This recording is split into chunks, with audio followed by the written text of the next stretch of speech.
What is going on, ladies, gentlemen, listeners of the Didn't Ask Podcast? Welcome back to another episode of this right here podcast, the Didn't Ask Podcast. Welcome to episode 89. Welcome back if this is your 89th time, or welcome for the first time if this is the first time that you're listening to this podcast.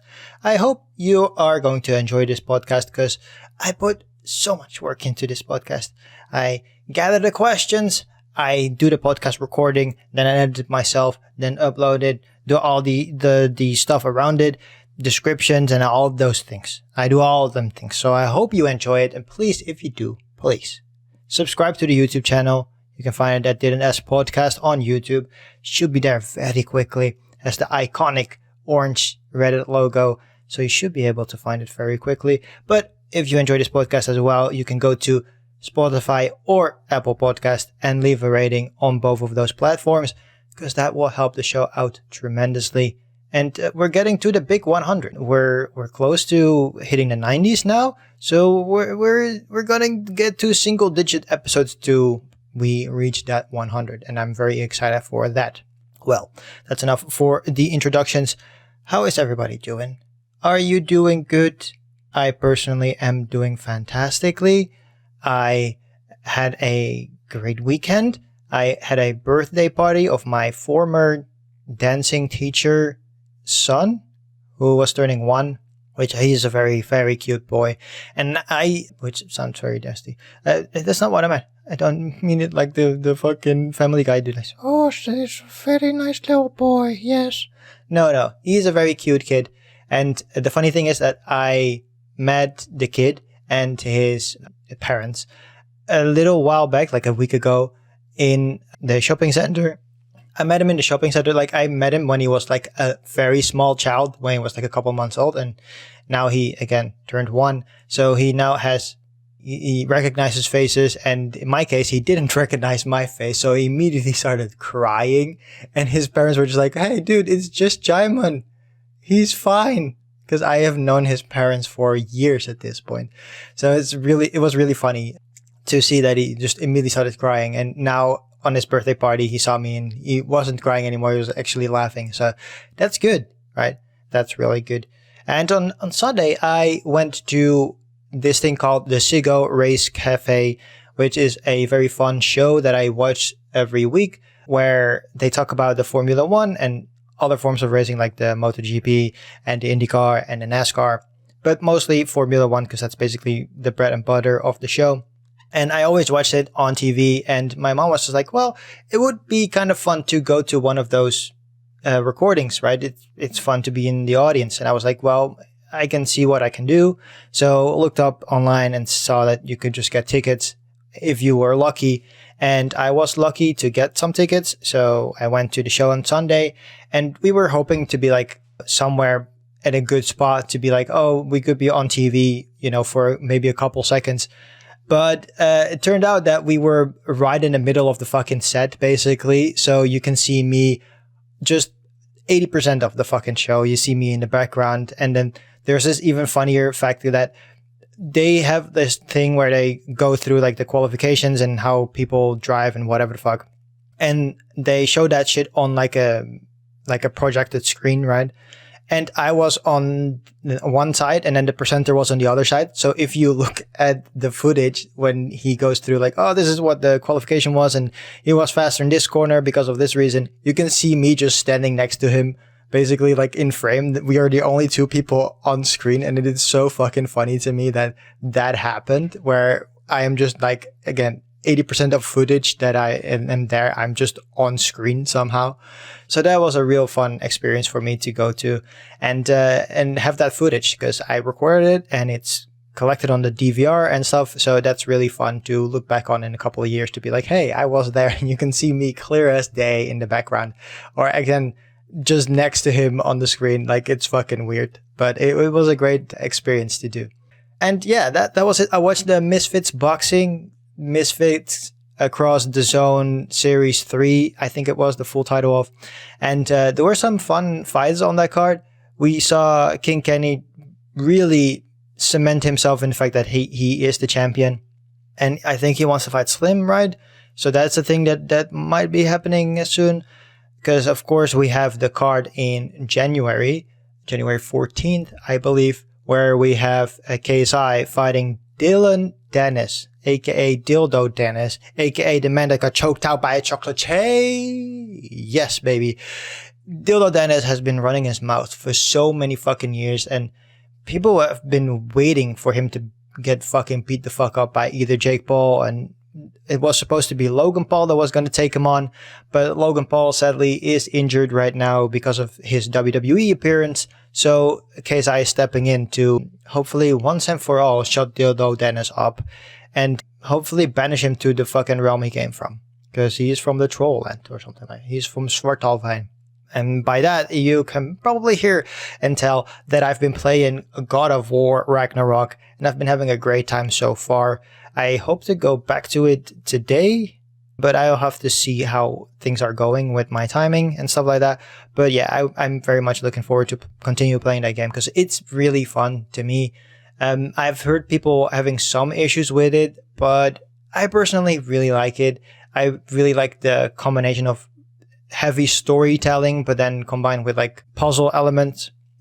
Sometimes the puzzle elements break your immersion in the sense that we have Kratos, a literal god of war. I mean, he's a demigod, but he's a kind of a weird guy, but like he has godlike powers, and especially after the last game where we saw him take on multiple gods, it's just like, how the fuck is he having issues with this fucking card in the middle of the fucking road? It's like, okay, we're gonna go past this card, but it's just like, he can just destroy the card or move the card himself. Like, what's the issue?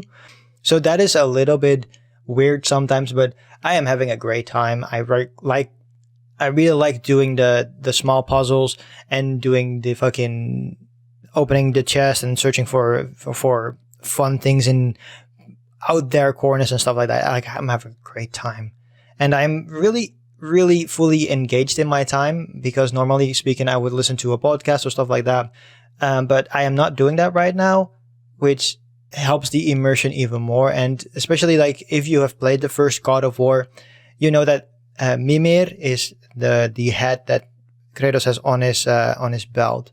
And he always tells fun stories when you go in the boat. And that still is a thing. And he's talking about even more stories and about his history. Because normally from what I can remember, the first game was more like him telling the story about the world and about the gods and what the fuck is going on with Odin and Thor and whatever the fuck. But now he is really talking about himself, at least the part where I'm now. He's talking about himself and how he is involved in this whole story and what he has done as a Aesir god and stuff like that. So I'm very excited to learn more about that and hear all his stories. But okay, I've been talking to you for almost 9 minutes now, and I think it's time for us to get into the actual questions. The reason why you're here, I'm assuming. And that is going to the Ask Reddit subreddit and, of course, finishing with the Am I the Asshole subreddit. So let's jump into the first question coming from the Ask Reddit for today. Coming from user Cupid Artemis, and they ask, what are your thoughts on Twitter shutting down? And this has been a whole thing over the past weekend that Twitter was shutting down. Like, I believe it was like Friday, maybe Thursday, when people were just like, oh, I woke up and then everything was like ripped Twitter was trending and stuff like that. And I was like, oh, what the fuck is going on? And by that being trending, that of course means that Twitter isn't dead because it's still trending things. But I was like, okay, what the fuck is going on? And it turned out that, yeah, people were just not having any of it anymore. And lots of people were leaving and there were things going on. And of course, we had the whole drama with the new blue checkmark stuff where some literal companies were being spoofed and then lost billions of dollars on market value, which was absolutely fucking crazy to see. Because there was this like pharmaceutical company that got impersonated, and then somebody was like, oh, and all fucking insulin is going to be free for everybody. And then the company had to come out and be like, hey, no, the insulin is not going to be free. This is their official account, and we're saying that it's not going to be free. And then the stock plummeted, and like it plummeted like real hard. So that was really fun to see. But the worst thing about stocks, it's always that stocks never necessarily hurts the people that do this shit and have this policy going for the companies. It 9 out of 10 times, I would say, but like most of the times it is hurting the normal people that have their investment pots, that do the 401ks and whatever stuff like that, and their pensions and all those things. Those funds, normally speaking, would invest in these type of things, where these things are money makers because they're profitable and will be profitable because they're pharmaceutical things. So people need them constantly, and therefore they stay profitable. And therefore those funds, like pension funds and stuff like that, invest in these type of things. So when the stock goes down, that doesn't really hurt the people that lead the company. It's hurting the people that basically work for the company. So that kind of sucks. But it was really funny to see that the new Twitter has caused that to happen, where official accounts have to come out and be like, hey, this is not what we said. We would never say this. Because we had like a Nintendo of America as well. Like the first day that the blue check marks were a thing, somebody had like a Nintendo of America, and then the I in Nintendo was like an L or something like that. So it looked similar, but it wasn't the same. And then they tweeted the picture of Mario putting his middle finger up, and then somebody reacted like, the real Mario would never do this. And then the account tweeted back, well, he just did. And it was really funny. Like, there are some really funny things happening with the blue check mark and stuff. So much so that we had to literally double verify an account, which is kind of defeating the purpose of the blue check mark then, when you have to have like an IGN and a GameSpot and other, like Funko Pop as well. Funko had also the gray check mark and stuff. It's fucking hilarious to me. So what are my thoughts on Twitter shutting down? Like, I think it's really sad because I really enjoy Twitter, and many people say that Twitter has been a dead platform for many years. Personally, I don't see it that way. I think that Twitter is still, especially for the industry I live in, which is more like the gaming and tech part of the industry, it is very interesting to have Twitter, and Twitter is such an interesting way to get updates very quickly. And especially for me, like, I'm a reader in that sense that I fucking hate TikTok. I don't like it because I like reading my stuff. I like to know what is going on. So Twitter, therefore, is a great way to keep updated on all policies and stuff like that. So when I saw that Twitter was shutting down, I was very sad. Luckily, there are now alternatives popping up, because we had Mastodon, even though Mastodon was a bit confusing to use. So now people are touting Hive, which is very interesting because Hive very much looks like Twitter in many ways. So I think that I've actually made an Hive account for myself, a personal account, and I'll, ride that shit and see what's going to happen there. But again, it's going to be real hard for many companies to make that switch. And I don't think many companies will make the switch until Twitter actually just isn't reachable anymore. Because I think that there is just going to be such a big part of the community that is already embedded in Twitter, and it's going to be real hard to get that party to move over to somewhere else. So I think that, going to the question asked by user Cupid Artemis, what are your thoughts on Twitter shutting down? I think that people saying that Twitter is shutting down is very much overblown. And I don't think Twitter is actually shutting down, at least for now. There are some weird things happening now because we have Donald Trump back. We have Kanye West is back. And those are just voices I don't want to hear. So they're going to be blocked and very much muted and stuff like that on Twitter. So I don't have to deal with those guys. But I think that Twitter is at a size where it's kind of too big to fail. Where I think that they have a community that they have built over so many years. So as long as that doesn't change, I think not much will change. I do think that with Elon taking over, I think that has set a bad precedent for advertisers. So I am very interested to see how that is going to work out in the end.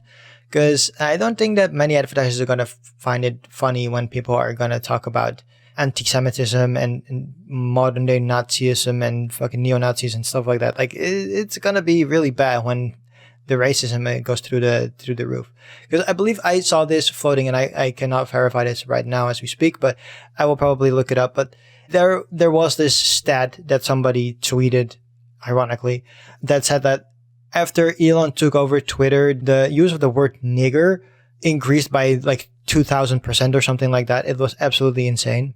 So I think that is a thing to keep our eyes on, and hopefully that will get lessened, and we hopefully move on from that, and then we'll see what's going to happen. But personally, I think that Twitter isn't really shutting down. I think Twitter has reached a point where it's kind of too big to fail, but I still think that there could be a massive shift. And again, people are signing up for Hive right now, and that it seems to be a good alternative for what Twitter is. So thank you for your question, Cupid Artemis. Moving on to the second question of today, asked by user I Hump Tinder Fatties. You do you. And they ask, you wake up as Joe Biden. What's your first move? My first move is figuring out if I can get out of my bed. Because Joe Biden is a very old man. And I'm not going to be Donald Trump in this case and just be like, oh, he's a very old man. He's senile. He shouldn't be where he is.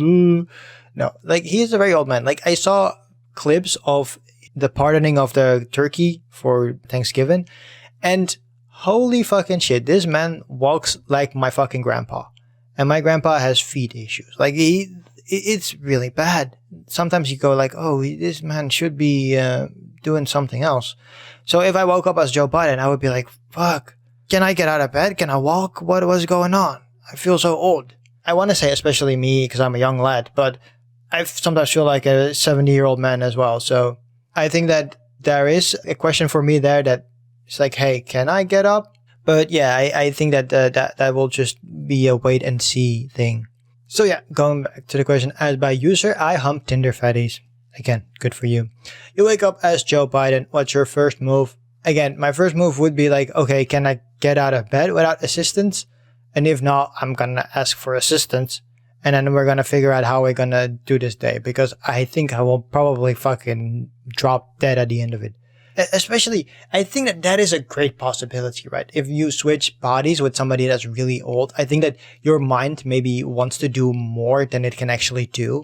Right? Than your body can do. So I think that would be very dangerous. Because that could mean that you would just drop dead. A very interesting way of thinking. Huh, very interesting. Thank you for your question. I Hump Tinder Fatties. God damn. What? This is the third time I'm saying your name, dude. I'm not going to say it again. God damn it. Moving on to the third question coming from the Ask Reddit subreddit for today, asked by user Owen the Virgin. And they ask, who had the biggest fall from grace in history?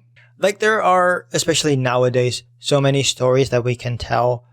But I saw somebody here that I think that is the best answer. Because my answer would be Ezra Miller. Because Ezra Miller was like touted to be like, oh, he's going to be the next franchise player. Because he, of course, he's the Flash in the DC universe. He also is in the Harry Potter franchise with the Fantastic Beasts and Where to Find Them type thing. So that would be my answer, but there is a person in the comments goes by the name of Dr. Guts, and they go, by the time I was a child, Bill Cosby was so universally recognized as an icon of wholesome comedy that one of the most popular kid shows of my youth was literally just a cartoon about his childhood. Now, the legacy of the cartoon show is tainted by the very subject of the show itself. That's a fall from grace. From being trusted to be a part of your kid's formative years to becoming one of the most vile and disliked men of all time. And I think that is the best answer. I think he was the quote-unquote family man. Like, people loved him. And so many, the Bill Cosby show, and like he's saying, like the cartoon. And there were so many people saw him as like the good uncle, right? And to turn out that he is abusive and raped women and drugged them, and there's a whole fucking list of shit that he has done to women that is just absolutely vile and unbelievably sad that it happened. So I think that is the best answer here. How the fuck can you be trusted with so many children's lives and so many people's lives altogether and then just throw it away by raping people and drugging them and stuff like that? Like, that is absolutely fucking horrendous. So, going back to the question asked by user Owen the Virgin, who had the biggest fall from grace in history? And I would agree with Dr. Guts, who says Bill Cosby. Because yeah, Bill Cosby was the guy who was trusted with children, with elderly people. Like, he was the man. He was Mr. Uncle. And he just threw that away. And that is very fucking sad. That is really fucking sad. That's fucked up. So yeah, that would be my answer as well. Owen the Virgin. Thank you for your question. Moving on to the fourth question of the day, coming from user Arisol3, and they ask, do you think female hygiene products should be free or at least more affordable? Why or why not? I would say yes. The easy answer to this was like, should they be free? I don't know per se, but like, it's a thing that women have to deal with. So I think that it would be a good thing to be like, hey, you get just certain brand or something like that from your insurance, because here in the Netherlands, you have to have insurance. You have to have a basic insurance in some ways or shapes. So I think that there should be, at the very least, be a certain budget that you can get from your insurance to be like, hey, I'm going to spend every month, you get $50 for women hygiene products or something like that. So that you, at the very least, get some of it paid for. And then, yeah, should they be more affordable? Yes. But then we're looking at this weird, then we're really going to the socialistic ways of, the market, and it's a free market, and some people like more expensive products. And I've heard women that use the cheapest shit from the local supermarket, and some people use the most expensive stuff from the supermarket, or maybe even from a drugstore. Or I have heard people that go to the Action, which is a dollar type store that we have here in the Netherlands, which it's not really a Dollar Tree or something like that. It's not really like a Poundland, but it is very similar, where it's just like they have these import goods and sometimes even local made goods, which is very funny, and therefore it's very cheap. And they also have these brand product that they get from I don't fucking know where, and therefore they are very cheap. So I've heard people that do that so they can get their female hygiene products from that. But again, I think that yes, there should be a way for those products to be more affordable, and giving some form of reimbursement through your insurance, I think, is the easiest way to do that. So that you can just claim, you can just basically send in your receipt and then get a claim of X amount per month. I think that is the easiest way to do this, and have everybody basically pay for it without really having to pay for it. I think that is the best option for us as living people. I think that is the best option. So going back to the question asked by user Arisol3, do you think female hygiene products should be free or at least more affordable? Why or why not? I think yes, there should be at least more affordable. I think that why? I didn't even talk about that. I think it's something that they have to deal with, and there is no way to not deal with it. Because we're not talking about oh, everybody should get free condoms. And it's well, some people don't need them. Some people don't use them. Some people, there is no real need for condoms. And this sounds rule number one, always wear a condom. That's a given. But it's one of those things where it's again, some people don't use them. Some people don't want to use them. Some don't have to use them. Some people are, in same sex relationships, as in they are gay or lesbian, I should say then. And, therefore don't use them. So giving everybody free condoms doesn't make sense. But I feel giving every menstruating person free health products, I think that, or hygiene products, I think that is a very, easy thing to do. Because again, they have to deal with this shit. It's not their choice to deal with this. It's their body that says, okay, we're going to do this shit. So they have to deal with it, right? So giving them something in return for that and making it more affordable for everybody, I think is great. And there are many stories now that people, especially now when things are getting more expensive and we are in an energy crisis and the gas prices are surging and whatever, and fucking fuel prices are surging. And then you have people that basically cannot afford to live normally, and then they have to deal with this bullshit. Nah, fam, that's real fucked up. We cannot let them do that. So I think that there should be a way for women to get more affordable, or at least, again, get reimbursed for the shit that they have to buy because their body says so. And I think that giving some form of reimbursement or some form of maybe even through a specific drugstore or through your doctor's office or something like that, where you can get like a base set with certain things. That would be great. And again, would make life a lot more affordable for these women. Thank you for your question, RSL3. And now, moving on to the final question coming from the Ask Reddit subreddit for today, asked by user Kick at the Darkness. And they ask, non-Americans of Reddit, who is the most famous person from your country? There are many things that I can say here, in my opinion.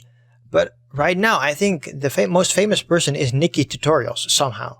Like, Nikki Tutorials is such a icon, or has become such an icon for many people, because, of course, she is very big on YouTube and does makeup tutorials with so many big names like Adele, Kim Kardashian, Lady Gaga, you name it. She has worked with them, and that is really fucking cool. And she also came out as being trans, which that also boosted her popularity, because, hey, not only is she very accomplished, but she's also trans, so therefore she is a big icon in the trans community. But having said that, I think that we also have a whole bunch of famous DJs like Tiesto, like Hardwell, like Martin Garrix. So those are also very big names that come from our country. Then we of course have Max Verstappen, who always people make fun of because he's technically Belgian, but he does have a Dutch nationality, but he was born in Belgium and also lived in Belgium. So I think that those are very big names in the community nowadays, and they are very famous for what they have done. But I think that, again, Nikki de Jager, I think that is a really good option. Nikki Tutorials, again, she has worked with so many big names. So I think that is the answer I'm going with. So, going back to the question asked by user Kick at the Darkness. Non-Americans of Reddit, who is the most famous person from your country? I think right now it's Nikki Tutorials, aka Nikki de Jager. But again, we have so many famous DJs like Tiesto, like Armin van Buuren, and Martin Garrix. But then, while saying this, I also think that Famke Janssen is also a big name, who was of course in the X-Men movies and is a very famous actress. Maybe Carice van Houten, also a big name. Her friend Helena Rijn is also becoming very famous now because she's doing, she did Bodies, Bodies, Bodies, the new A24 movie that came out a couple of months ago. So we have some fun, famous Dutch people. Again, Max Verstappen, also a big name now with Formula One taking off tremendously well. So we have so many faces to choose from. But again, I think that going by Nikki Tutorials, I think that is not really a weird one. Thank you for your question. And now moving on to the final question of today. Of course, quite funny. Am I the asshole subreddit as by user am I the asshole -wedding 12345, and that is AITA-wedding. Am I the asshole for wearing white to my wedding? I recently got married to the love of my life, Jay. We had a perfect wedding except for one thing. My mother-in-law's freak out when she saw my dress. When we had gone dress shopping, I invited her and found my perfect dress. My husband's family has a tradition of always wearing blush dresses on their wedding days. They told me about this before, and I respectfully said I would wear whatever color dress my perfect dress was. Once I finally found it, it was white. My mother-in-law asked me to ask if it could alter to make it blush, or to find a new dress if they couldn't. I said I would ask, but if they couldn't, then that was that. Long story short, they couldn't, and I showed up to my wedding wearing a white dress. All through the ceremony, mother-in-law was seething. During the reception, she pulled me aside and asked me why my dress was white. I told her that I didn't want to find a new dress and that they couldn't alter it. She said it was a tradition and she was disappointed that I had broken it. Jay also said that he was disappointed when I walked down the aisle in a white dress. Was I the asshole for this? I could have just changed the dress. Well, I'm gonna keep this very short. You're definitely not the asshole. We all have seen Say Yes to the Dress, right? It's an iconic show and people love watching it. And I think that Say Yes to the Dress is such a good example in this case where it's just like, hey, yeah, people have to find a dress that fits them, that they love, that everybody else loves. But like the final part is not the biggest part, right? So you finding the dress that you love and they couldn't alter it, it's like, well, fuck it then. You know what I mean?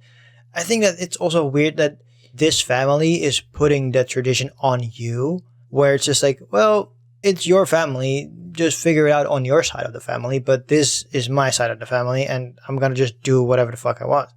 And especially since you said it before you got the dress, I think that is warning enough, where it's just like, hey, I said that I was gonna do everything in my power to do it, but if they can't, they can't, and that is what the fuck happened, right?